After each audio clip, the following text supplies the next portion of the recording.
The Unveiling. Your power within a guide to dissolving self-doubt and building a life of unshakable confidence. Introduction. The door you never knew was unlocked. Have you ever felt it? It's a quiet, persistent whisper in the back of your mind, a heavy feeling in your chest that you can't quite name. It's the feeling that arises when you scroll through the successes of others, when you face a new challenge, or when you simply look at yourself in the mirror. It's the voice that says, "You're not good enough. You're not smart enough. You're not ready. You're not enough." For years, perhaps for your entire life, you may have accepted this feeling as a fundamental truth.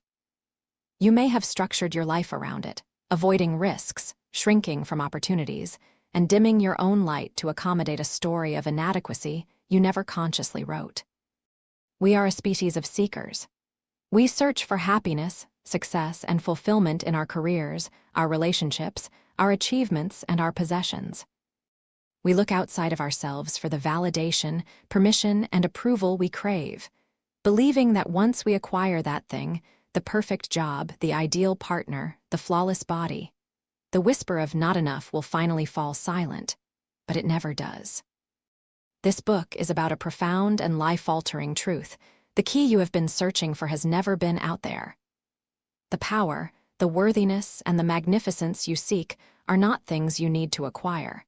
They are things you simply need to unveil. They are already inside you, patiently waiting beneath layers of misunderstanding and years of conditioned self-doubt. The feeling of inferiority is not a permanent diagnosis, it is a learned habit. And like any habit, it can be unlearned, dismantled, and replaced. Over the coming chapters, we will embark on a journey together. It is a journey inward, to the core of your being. First, we will unmask the great misunderstanding, the true nature of the inferiority complex, and why you have more power over it than you've ever been led to believe. Next, you will learn about the principle of resonance, a fundamental law of existence that explains how your inner world of thoughts and feelings creates your outer world of experience. From there, you will be given a practical blueprint for becoming the master of your mind, learning to consciously choose thoughts that serve you and build a new foundation of self-belief. You will then unlock the creative workshop of your mind, learning to live from the goal achieved through the magnificent power of your imagination, accelerating the arrival of your deepest desires. Finally, you will discover the supreme power of gratitude, the ultimate emotional state that dissolves negativity and aligns you with the boundless abundance of life. This is not a book about wishful thinking. It is a practical guide to personal transformation based on timeless principles. The work required is simple, but it asks for your willingness. A willingness to see yourself in a new light, to question old beliefs, and to gently, consistently guide your attention toward the person you were always meant to be. The door to your own magnificence has been unlocked all along. Are you ready to step through it? Chapter 1. The Great Misunderstanding: Unmasking the Inferiority Complex. Let us begin by addressing the shadow that follows so many of us through life, the heavy cloak we call an inferiority complex. We treat this term like a formal diagnosis, a fixed part of our personality. We say, "I have an inferiority complex," as if it were a physical object we possess, like a house or a car.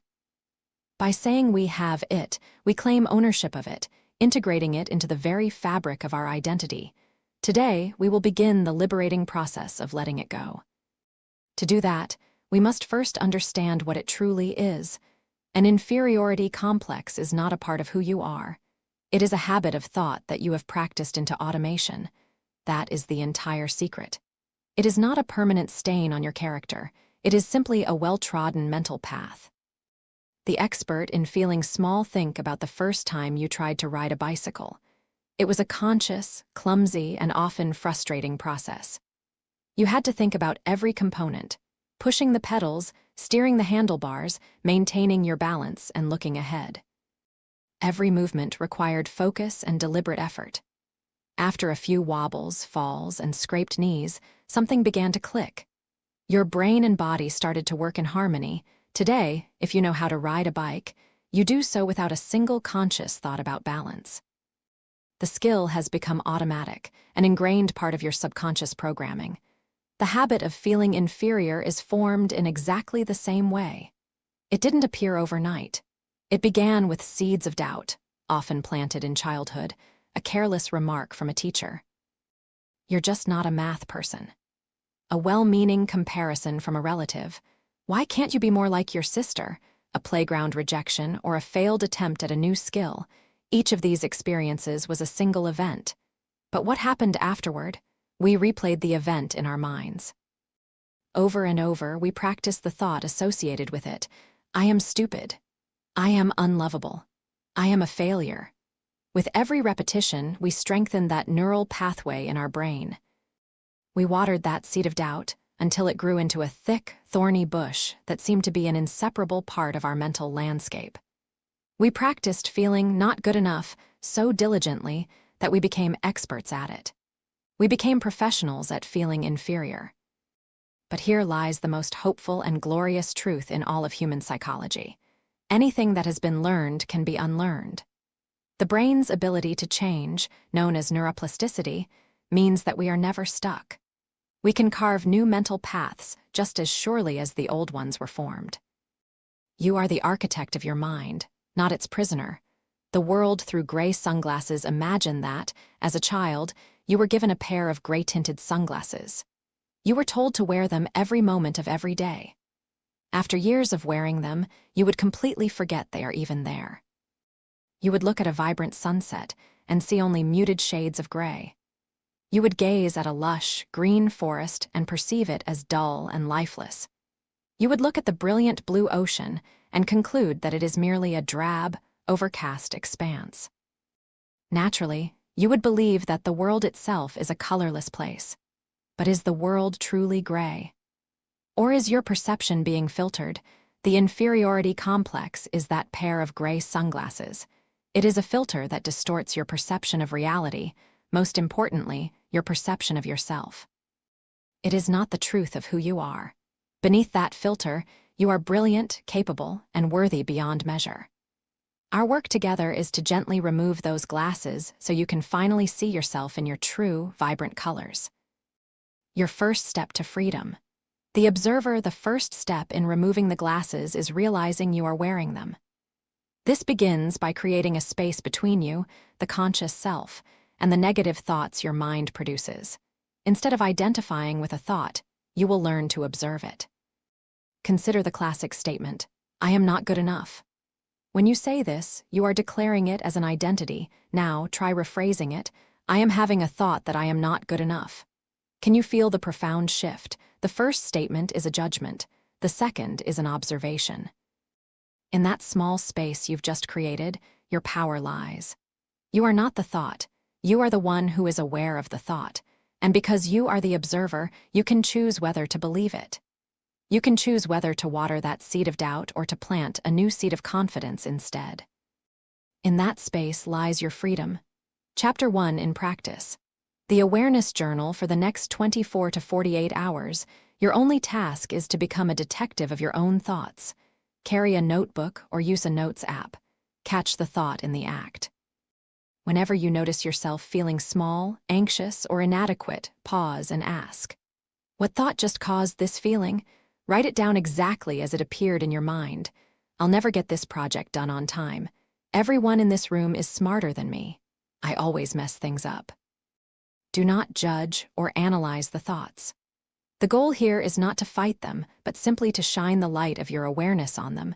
This simple act of observation is the beginning of reclaiming your power. You are demonstrating to yourself that these thoughts are not you.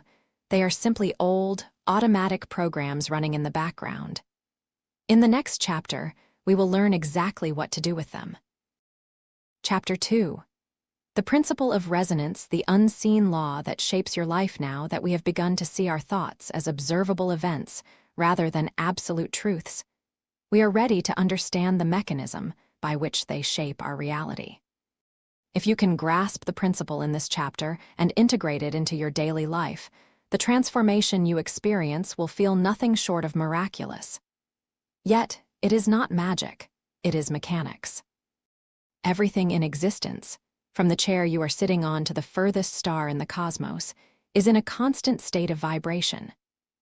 Modern physics confirms that at the subatomic level, solid matter is not solid at all, but rather a dance of energy, particles vibrating at specific frequencies. Your thoughts are powerful, high-frequency vibrations. Your feelings, which are the emotional energy generated by your thoughts, are even more potent vibrations. You are not just a physical body. You are a living, breathing symphony of energy, constantly broadcasting a signal out into the world. And here is the absolute key. The frequency of your personal vibration determines what you experience in your life. Like attracts like. This is the principle of resonance. It is an impartial and unyielding law of reality. It is not a philosophy or a new age concept. It is a fundamental aspect of how energy works.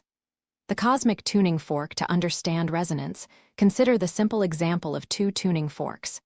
If you have two identical tuning forks, both calibrated to the note C, and you strike one of them, something fascinating occurs. The other tuning fork, even if it is across the room, will begin to vibrate and hum with the same C note. It has no choice. It is responding to a sympathetic frequency. It is in perfect resonance. It cannot start humming to the note of G or F hash. It can only respond to the frequency it is designed to match. Your life operates in exactly the same way. Life, in all its intelligence and boundless abundance, is constantly presenting you with people, circumstances, and events that are in perfect resonance with your dominant emotional state. Your feelings are the powerful vibrational signal you are constantly sending out. Let's bring this back to the inferiority complex. If your dominant feeling is one of inferiority, if your inner world is filled with thoughts of I can't, I'm not worthy, or it's too hard for me, what kind of signal are you broadcasting? You are powerfully vibrating at the frequency of lack, doubt, and powerlessness. And so, reality, like that second tuning fork, must respond in kind. It will bring you experiences that perfectly match and validate your feeling of inferiority. You'll miss out on a promotion and your inner voice will say, "See, I knew I wasn't good enough." You'll face a rejection in a relationship and think, "Of course, I'm not lovable."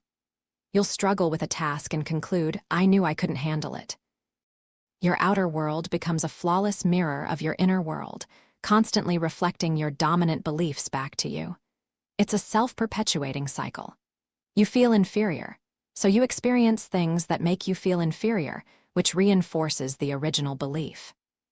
But what happens when you dare to change the signal? What happens when you consciously and deliberately choose to cultivate feelings of worthiness, confidence, and capability? Even before you see any external evidence to support them, you begin to broadcast a new frequency. You are now sending out the vibrant signal of success, of worthiness, of power. And life, which is always impartial and always obedient to this law, must begin to send you experiences that match this new vibration. Opportunities will seemingly appear out of nowhere. The right people, supportive, encouraging individuals, will be drawn to your new energy. Solutions to problems that once seemed insurmountable will suddenly become clear. You are not a helpless victim of circumstance. You are the magnificent conductor of your life symphony. Your feelings are the baton, guiding the orchestra of your own reality. For too long, you have been conducting a sad, slow, sorrowful tune without realizing it. The question now is, what kind of music will you choose to create? The choice has always been and will always be yours. The difference between wishing and knowing. Many people misunderstand this principle and confuse it with simple, positive thinking. They might stand in front of a mirror and say, "I am rich," while their dominant feeling is one of overwhelming debt and lack. Life does not respond to your words. It responds to the vibration of your feelings. Wishing for something is vibrating at the frequency of its absence. When you wish, you are acknowledging that you do not have it. Knowing something is yours, even before it has physically appeared, is vibrating at the frequency of its presence. This is the state of faith, of trust, and of true creative power. Our goal is not to plaster positive affirmations over a bedrock of negative feeling. Our goal is to fundamentally change the bedrock itself. In the next chapter, we will begin the practical work of retraining your mind and emotions, learning how to consciously generate the feelings that will align you with the life you truly desire. Chapter 2, in practice. Identifying your dominant vibration, building on your awareness journal from Chapter 1, this exercise will help you connect your recurring thoughts to your dominant emotional state. Review your list of negative thoughts. Look at the phrases you wrote down. For each thought, identify the feeling behind it. Next to each thought, write down the primary emotion it generates in you. Use simple, honest words. Does it make you feel fearful, powerless, anxious, ashamed, frustrated, hopeless? Look for a pattern. As you review your list, what is the most common feeling? This dominant emotional state is the note your tuning fork has been set to. Is it the vibration of anxiety, of inadequacy, of frustration? This act of identification is not for self-judgment, it is for clarity. By understanding the signal you have been unconsciously sending, you can now begin the conscious work of changing it. You cannot chart a course to a new destination until you know where you are starting from. Chapter 3. The first transformation, becoming the master of your mind, understanding the principles of thought and resonance, is the equivalent of studying a map. It is essential for knowing the terrain, but it is not the same as taking the journey. Now, we move from understanding the map to taking our first decisive steps. This chapter is about action. It is about learning the single most crucial skill for transforming your life, mastering your own mind. For most of us, our minds have been running on autopilot for years. Thoughts, positive, negative, and neutral, flow through our consciousness without any deliberate direction. A negative thought, born from old conditioning, can pop up and hijack our entire emotional state, dragging us down a rabbit hole of despair before we even realize what has happened. Think of an untrained mind as a wild, untamed horse. It is powerful and full of potential, but without guidance, it will drag you wherever its whims take it, through thorny bushes of anxiety, muddy fields of self-pity, and down rocky cliffs of fear. To allow your thoughts to run wild is to abdicate the throne of your own life. This chapter will teach you how to gently, but firmly, take the reins. The process is a simple but profound three-step dance: awareness, interruption, and replacement. Step 1. Awareness. The detective. You have already begun this process with the exercise at the end of Chapter 1. The first step is to become a vigilant detective of your own thoughts, shining the light of your awareness on the mental habits that have been running in the dark. Your awareness journal is your primary tool. By catching negative thoughts in the act and writing them down, you accomplish something extraordinary. You separate yourself from them. You shift from being the thought, "I am a failure," to being the observer of the thought. I notice I am having a thought that I am a failure. This seemingly small shift is the foundation of all personal freedom. As you continue this practice, you must do so without judgment. Do not be angry or frustrated with yourself for having these thoughts. Simply notice them with the detached curiosity of a scientist observing data. Step 2. Interruption. Taking the reins. A negative thought, left unchecked, gains momentum. It is like a small snowball rolling down a hill. It quickly picks up more snow, growing in size and speed until it becomes a destructive avalanche of negative emotion. The key is to stop the snowball when it is still small. This is the act of interruption. A pattern interrupt is any action, mental or physical, that you take to break the spell of a negative thought the moment you become aware of it. You must find an interrupt that works for you. Here are some examples. A physical cue.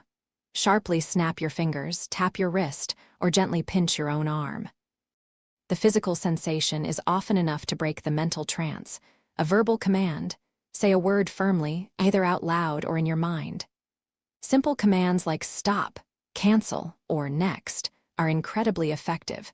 A visual cue. In your mind's eye, vividly picture a giant red stop sign or a large delete key on a keyboard.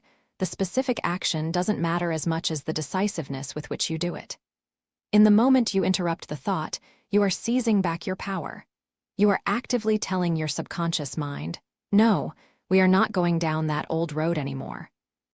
I am in charge here. Step 3. Replacement: planting a new garden. This is where the true transformation occurs. You cannot simply interrupt a negative thought and leave a void. The mind will quickly rush to fill it, often with a similar negative thought. You must deliberately and consciously plant something new in its place. This is the art of the affirmation. An affirmation is a positive statement, declared in the present tense, that affirms the reality you wish to create. Crafting an effective affirmation follows a few simple but crucial rules, stated in the present tense. Use the words I am. Do not say, I will be confident or I hope to be successful.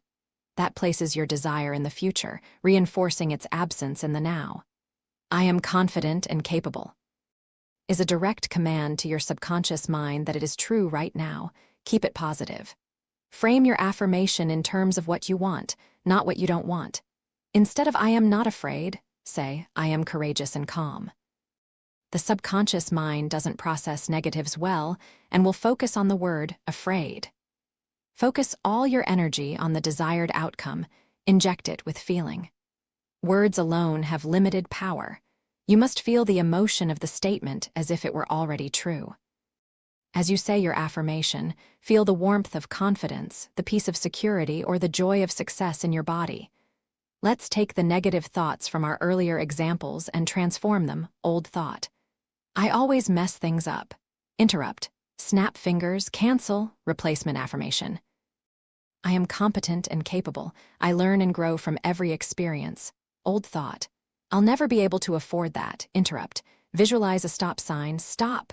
Replacement affirmation. I am a magnet for prosperity. Money flows to me easily and abundantly. Old thought. Who am I to even try? Interrupt. Next. Replacement affirmation.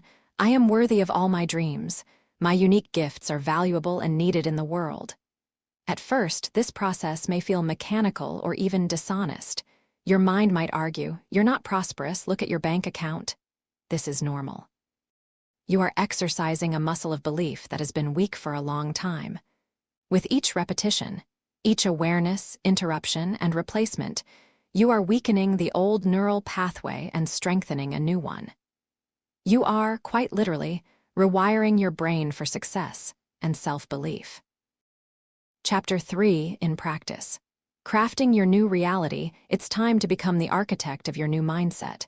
Return to your awareness journal. Look at the list of negative thoughts you've collected.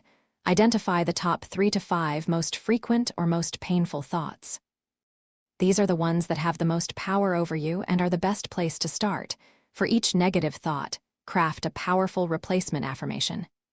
Use the 3 rules: present tense, positive framing, and emotional language. Write them down on a new page titled My New Truths. Begin the practice. For the next week, your goal is to be vigilant. The moment one of those top negative thoughts appears, perform the 3-step dance immediately. Become aware, interrupt it, and replace it with your new, powerful affirmation. Say the affirmation to yourself a few times, doing your best to feel its truth. This is not a passive exercise. This is active training. You are taking the reins and consciously steering your mind toward the destination you choose. You are becoming the master. Chapter 4. The second transformation, living from the goal achieved in the last chapter, you learn to take the reins of your mind, moment by moment. You have begun the essential work of weeding the garden of your consciousness. Now, you will learn how to consciously plant the magnificent seeds of the future you desire. This practice is the bridge between managing your present state and deliberately creating your future one. It is a quantum leap in the art of personal creation. The great secret is this: you must generate the feeling of your goal being a reality now, before it has physically manifested. Most of us live by the opposite formula. We operate under the assumption that our circumstances dictate our feelings. When I get the promotion, then I will feel confident. When I find a loving partner, then I will feel worthy of love. When I have more money, then I will feel secure. This is the "I'll be happy when" trap, and it is the reason so many people remain stuck. As we learned from the principle of resonance, life does not bring you what you want. It brings you what you are. It responds to your dominant emotional state. To attract confidence, you must first feel confident. To attract love, you must first feel lovable. The feeling is the cause. The external manifestation is the effect. You must generate the feeling first. How do you do this? Through the most powerful and underutilized faculty you possess, your imagination. The creative workshop of your mind, your imagination, is not a frivolous tool for idle daydreaming. It is a vibrant, creative workshop. It is the simulator in which you can practice and perfect your future. Your brain and central nervous system are magnificent but simple servants. They do not always know the difference between a vividly imagined experience and a physically real one. When you imagine an event with rich sensory detail and powerful emotion, your brain releases the same chemicals, and your body generates the same electrical signature as it would if the event were actually happening. You are, in a very real sense, creating a neurological and biological blueprint for that desired reality. You are becoming a vibrational match to it, the art of visualization. A guided practice, this is not about vaguely thinking about your goal. This is about fully immersing yourself in the experience of its completion. Set aside 10 to 15 minutes each day where you can be quiet and undisturbed. Close your eyes, take a few deep breaths, and in your mind, travel forward in time to the moment just after your goal has been achieved. Do not focus on the how, the struggle, the effort, the messy middle. Go directly to the triumphant finish line. It is done. Let's walk through an example. Suppose your goal is to achieve radiant health and vibrant energy. Engage your sight. What do you see? Don't just see yourself healthy. See yourself waking up in the morning, stretching with ease, and smiling at your reflection in the mirror. See yourself effortlessly tying your running shoes. See the vibrant colors of the healthy food on your plate. See yourself out in nature, your body moving with strength and grace. Engage your hearing. What do you hear? Hear the sound of your steady, powerful breath as you walk up a hill. Hear the compliments from friends and family. You look amazing. You're glowing. Hear your own voice, clear and confident, as you say, "I feel fantastic." Engage your sense of touch. What do you physically feel? Feel the comfortable fit of clothes on your energized body. Feel the pleasant warmth of your muscles after a satisfying walk or workout. Feel the solid ground beneath your feet, supporting your strong and capable body. Engage smell and taste. What do you smell and taste? Smell the fresh air filling your lungs. Taste the crisp, delicious flavor of a fresh apple or the clean water that hydrates you. Make the scene as real and detailed as you possibly can. But the sensory details, as important as they are only the container. The true power lies in the final, most crucial ingredient, the engine of creation. Emotion. Once you have this vivid scene playing in the theater of your mind, ask yourself this one simple question: how does this feel? And then, allow yourself to feel it. Feel the profound sense of pride in yourself for achieving your goal. Feel the overwhelming joy that comes with vibrant energy. Feel the deep, calming relief of knowing you are healthy and strong. Let that glorious feeling wash over you. Let it saturate every cell in your body. Luxuriate in it. Amplify it. This is the feeling you want to become your dominant emotional state. This feeling is the engine of creation.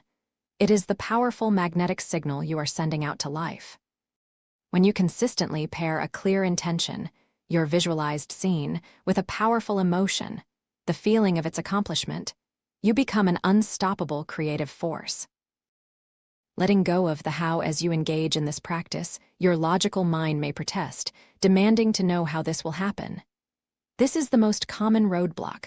Obsessing over the how creates resistance and doubt. Your job is not to figure out the how. The how is the domain of life's infinite intelligence. Think of it like ordering at a fine restaurant. You study the menu, you choose your desired meal with clarity, the what, and you place your order with the waiter. You do not follow the waiter into the kitchen to micromanage the chef, questioning his methods or worrying if he has the right ingredients. You simply trust that the chef knows what he is doing, and you wait with pleasant anticipation for your meal to be delivered. Your role is to get crystal clear on your what, the vision, and your why, the feeling, and then release the how with faith. Life will then begin to rearrange circumstances, inspire ideas, and open doors you never knew existed to deliver your order. Chapter 4 in Practice. Scripting your scene to make this practice concrete, you will now become the screenwriter of your own success. Choose one significant goal. Pick one goal that truly excites you and that you want to focus on for this practice. Script the triumphant finish line. In your journal, write out the scene of your goal having just been achieved. Write it in the present tense as if it is happening now. Use the sensory prompts from this chapter. Describe what you see, hear, feel, smell, and taste. Be as detailed and vivid as possible. Define the feeling. At the end of your script, write a paragraph describing the powerful emotions you feel in that moment of accomplishment. Use strong, evocative words. I feel an overwhelming sense of pride, joy, and profound gratitude. A deep peace settles over me knowing I have achieved this. I feel free. Schedule your rehearsal. Commit to spending 10 to 15 minutes each day reading your script and then closing your eyes to live it in your imagination. Your only goal during this time is to make the scene so real that you generate the powerful emotions you've described. This is your daily rehearsal for your future success. Chapter 5. The supreme power of gratitude, the accelerator for all transformation, if mastering your mind, is how you take the driver's seat, and visualization is how you program your destination. Then gratitude is the high-octane fuel that powers your journey. It is the secret ingredient, the ultimate accelerator that makes the entire process of transformation joyful, rapid, and effortless. More than any other state of being, gratitude is the emotional signature of a life that is already wonderful. Let us begin with a fundamental truth. It is impossible to feel inferior and deeply grateful at the same time. Try it. Right now, think of something you are genuinely, profoundly grateful for. It could be a person, a beloved pet, a beautiful memory, or the simple fact that you are breathing. Hold that thought and allow the feeling of true thankfulness to wash over you. In that moment, where is the feeling of not enough? Where is the anxiety? Where is the doubt? They vanish. Gratitude is the ultimate antidote to all negativity. You cannot feel lack and gratitude simultaneously. You cannot feel fear and gratitude simultaneously. It is the vibrant, resonant frequency of abundance, peace, and worthiness. The most powerful signal you can send. Let's revisit the principle of resonance from Chapter 2. Your dominant emotional state is the signal you are constantly broadcasting, and life responds by sending you experiences that match that signal. When you are in a state of complaint, frustration, or worry, you are broadcasting a signal of lack. You are focused on what is wrong, what is missing, and what you don't have. Consequently, life brings you more circumstances to complain about, be frustrated with, and worry over. When you are in a state of gratitude, you send the most powerful and beautiful signal possible. You are declaring with sincere feeling, "Thank you, I have enough, I am blessed, my life is good." And what is the only possible response to that clear, coherent signal? Life responds by saying, "Oh, you are grateful for what you have, then here is more to be grateful for." Gratitude is the fertile soil in which more blessings cannot help but grow. Flipping the script, gratitude first. Most people have the formula backward. They treat gratitude as a reaction to good fortune. I'll be grateful when I get the raise. I'll be grateful when I'm in a relationship. I'll be grateful when my problems are solved. This is like a farmer saying, "I will water my field when I see the harvest." It doesn't work that way. You must water the field first. You must be grateful now for what you already have, no matter how humble it may seem. This practice creates the vibrational space for more good to flow into your life. To focus on what you have is to shift from a mindset of lack to one of abundance. The practice of daily gratitude, a daily gratitude practice, is non-negotiable for a magnificent life. It is the foundational habit upon which all other positive changes are built. 1. The morning gratitude list every single morning before your feet hit the floor, before your mind starts racing with the day's to-do list. Pause. Lying in your bed, list at least 5 things you are genuinely grateful for. They do not have to be monumental. In fact, the power is often in the simple things. I am so grateful for the warmth and comfort of this bed. I am so grateful for the air filling my lungs, a reminder of life itself. I am so grateful for my body and its ability to carry me through this day. I am so grateful for the clean water I can drink. I am so grateful for the quiet peace of this early morning. The key is not to just mentally list the words. The key is to feel the gratitude in your heart. Let the warmth of appreciation expand in your chest. This simple, 2-minute practice sets your vibrational tone for the entire day, starting you on the frequency of abundance. 2. The advanced practice.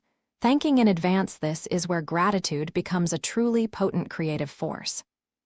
Once you have given thanks for what you already have, you can begin to give thanks for the things you desire, as if you already have them. This powerfully amplifies the visualization work you began in the last chapter. I am so deeply and overwhelmingly grateful for my radiant health and boundless energy. Even if you are feeling under the weather, I am so thankful for the loving, supportive, and joyful relationship that enriches my life.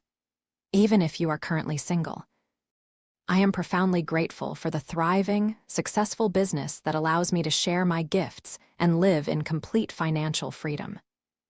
Even if you are just starting out, by giving thanks in advance, you are demonstrating an unshakable faith. You are emotionally and vibrationally aligning with the certainty that your desire is already a reality in the realm of potential, and its arrival in your physical world is inevitable. You are no longer wishing for it. You are welcoming it home. The ultimate cure for inferiority. How does this practice dissolve the inferiority complex? Because when you actively and consistently look for things to be grateful for, you will inevitably have to turn that lens upon yourself. You will start to notice your own wonderful qualities. You will become grateful for your resilience, for the challenges you have overcome. You will become grateful for your unique sense of humor, for your kindness to a friend, for your creativity in solving a problem. You will start to see that you are not a project to be fixed, but a treasure trove of incredible gifts to be appreciated. The feeling of not enough simply cannot survive in a heart that is overflowing with thankfulness. Chapter 5 in practice. The gratitude journal. Your task for this chapter is to formalize your gratitude practice, making it a cornerstone of your daily routine. Obtain a dedicated journal for this practice. Every morning, upon waking, write down 5 specific things you are grateful for. Be as detailed as possible. Instead of my family, write the sound of my partner's laughter. Every evening, before sleep, write down 3 wonderful things that happened during the day. No matter how small, find 3 things that went well and express your gratitude for them. This trains your brain to look for the positive. Thank you in advance entry. At the bottom of your evening entry, write your gratitude statement for the one major goal you are visualizing from Chapter 4. Write it as a thank you for a completed reality. Commit to this practice for 1 week without fail. Observe the subtle but powerful shifts in your mood, your perspective, and the synchronicities that begin to appear in your life. You are now fueling your journey with the most powerful energy in existence. Chapter 6. Your daily blueprint. Integrating these principles into a life of ease and success. We have traveled a significant distance together. You have unmasked the great misunderstanding of inferiority, learned the fundamental law of resonance, and been given the keys to mastering your mind, visualizing your future, and amplifying your power with gratitude. Knowledge, however, is only potential power. True power is knowledge put into consistent action. This final chapter is your blueprint. It is not a list of chores to be added to your already busy life. Rather, it is a new way of living, a simple and graceful framework for becoming the deliberate architect of your days. Consistency is the key. You would not go to the gym once and expect to be fit for life. Likewise, these mental and emotional practices, when integrated into a daily rhythm, will compound over time, producing results that will astound you. The morning, first 15 minutes. The sacred start. The first moments after you awaken are the most powerful of your day. Your mind is still soft, receptive, and not yet cluttered with the world's demands. How you spend these first 15 minutes sets the emotional and vibrational tone for everything that follows. Rule #1. This time is yours. Do not give it away to your phone. Resist the urge to immediately check emails, notifications, or social media. To do so is to allow the outside world's agenda to dictate your inner state. Gratitude in bed, 5 minutes. Before your feet even touch the floor, begin your gratitude practice. Lying in bed, let your heart fill with thankfulness. List at least 5 things you are genuinely grateful for right now. Then, give thanks for your primary goal as if it is already achieved. Feel the warmth of appreciation expand within you. Visualize your success. 10 minutes. Now, step into the creative workshop of your mind. Close your eyes and run the mental movie of your accomplished goal that you scripted in Chapter 4.